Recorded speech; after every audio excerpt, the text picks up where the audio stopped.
Hi everyone, before I get started on my Brooks Running Pure Project Pure Connect review, I wanted to get started by giving you a little bit of information about the anatomy of a shoe so that as I'm going through the review you can get a better idea of what parts I'm talking about and maybe get a better understanding of the form and fit and how it affects your stride and running gait.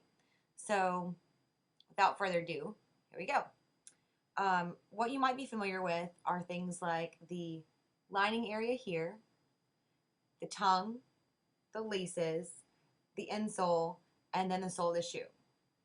Moving from the front to the back, this is the forefoot of the shoe. Your midfoot falls along in here, and this is the heel or back foot area. This area up here is called your toe box. The toe box can be wider for some shoes or run narrower for others. I'm a midfoot to forefoot runner, and so as I run, my toes spread, and so I like a roomy toe box. Everything up here, everything from the front to the back, all of this is called the upper of the shoe. In this case, it has got a mesh. I don't know if you can hear that. It's a mesh upper. These marks in here kind of make up the skeleton of the shoe, and those are called the overlay. You'll notice these two marks here are a little bit darker, and they're a little bit stronger material, and those form the arch lock of the shoe. Once your shoe is tied, it helps give you a good fit around your arch without causing blisters or anything like that. This part of the shoe right here is called your lateral, and this is called the medial.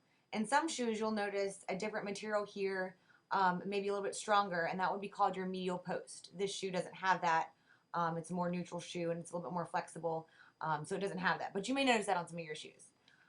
Right along in here where you get that bend, that's your forefoot flex. What else? Let's see, right in here on the inside of your shoe and on the outside of your shoe from the sole to the top here, that's going to be your ankle height. And similarly on the back from about right here to here would be your back height, with this being called your back tab. Some shoes will have a dip here where the back tabs kind of come here and here. This shoe doesn't have that. This whole part right here would be your back tab. This part here is called the collar. It sits right under your ankle, and it helps to keep the shoe from riding up or slipping on your foot. This part up here, once your foot is in it, is called the vamp. If you can pinch about 1/4 of an inch, it might be too baggy for you. But if when your foot is in there and it's too tight, the shoe might actually be too tight for you. So this room here is called the vamp.